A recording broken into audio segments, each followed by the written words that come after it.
Hola estudiantes, estamos en la unidad 3, sesión de trabajo número 6. En el caso particular de este módulo vamos a trabajar con muchas imágenes, por lo cual de ahora en adelante van a ver las imágenes en paralelo con mi voz, porque vamos a trabajar con dos temáticas que son bastante contingentes y que muchas veces tienden a usarse como sinónimos, que son el terrorismo y el fundamentalismo. Evidentemente lo primero que tenemos que hacer es definir lo que vendría siendo el fundamentalismo. Y para ello voy a tomar dos autores, uno de ellos es Meyer, que a finales de los años 80 señalaba que el fundamentalismo es un movimiento de exclusión arbitrario, una tendencia opuesta, aunque inherente al proceso de apertura general del pensamiento, a la toma de iniciativas, una tendencia enemiga de las formas de vida particulares y sociales que caracterizan a la modernidad. Frente a ello, el fundamentalismo pretende ofrecer, en la medida en que condena toda posible alternativa, certezas absolutas, sostén firme, auxilio permanente y orientación incuestionable. Un segundo autor que es importante revisar es Klaus, que en el año 2000 señalaba que el fundamentalismo puede darse en múltiples ámbitos, por ejemplo, en la política, en la filosofía y por supuesto que también en lo religioso, que es a lo que en el día de hoy tendemos a asociar este concepto, sobre todo tras la caída de las Torres Gemelas en 2001. Para este mismo autor es importante distinguir algunos trazos que son distintivos de los fundamentalismos. Y el primero es que efectivamente se basan en hechos literalmente fundamentales, y de ahí efectivamente el nombre del concepto. Lo que quiere decir que se toman distintos dogmas en todos los ámbitos mencionados y se toman justamente como profesiones de fe. Por eso es que se asocia tanto a lo religioso, porque es mucho más evidente de ver allí.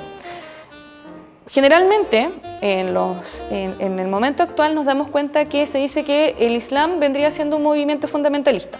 ¿Y cuál vendría siendo su fundamento principal? Hay una frase que es bastante recurrente y que señala: hay un solo Dios y Mahoma es su profeta.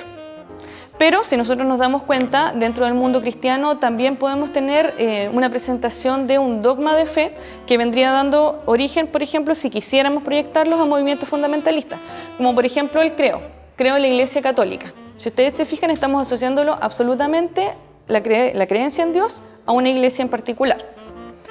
Otro elemento importante, según Klaus, para el desarrollo de los fundamentalismos es la defensa que se realiza contra los movimientos denominados modernos. A esta altura ya podríamos decir incluso posmodernos, como por ejemplo aquellos movimientos de secularización o hasta el darwinismo en las ciencias naturales.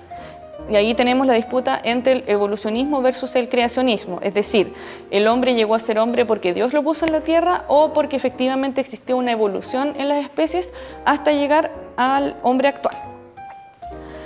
En el caso particular de las religiones, Klaus agrega de que la moral y los dogmas son absolutamente incuestionables, se da el poder y el ejercicio del poder a una entidad en particular y las premisas que de allí salgan son en la práctica incuestionables. Ahora bien, ¿qué es lo que tenemos que considerar acá? Este fenómeno no es del todo nuevo, ya que podemos encontrar un fundamentalismo cultural.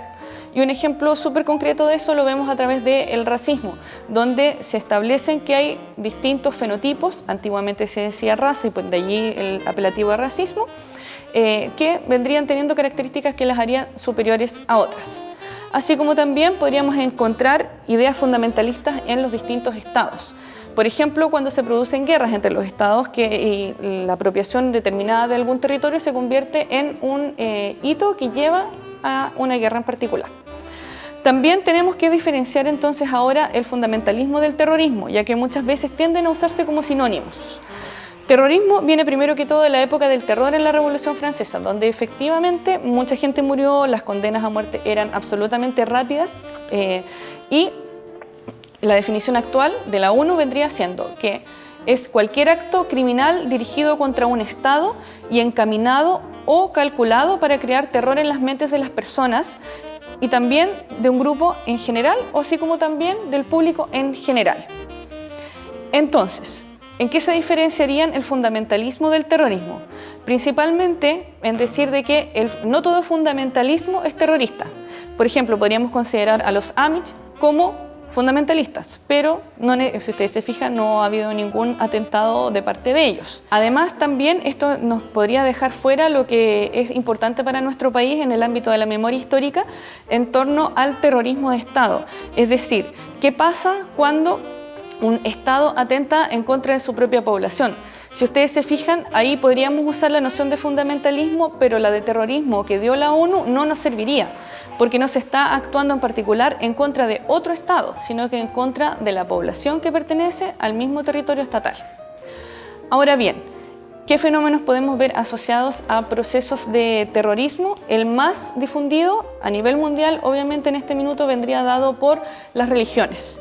Y lamentablemente en este caso tenemos que mencionar algunas partes de terrorismo islámico, también de la disputa que existe en la India, donde hay distintos movimientos religiosos que se están peleando territorios, por ejemplo el Tíbet, entre otros en particular. Bueno, como hemos visto, existen varias diferencias en torno a estos dos conceptos. Los invito a revisar el material adjunto para que así puedan ir viendo distintos ejemplos de cómo se ha abordado esta problemática a nivel global.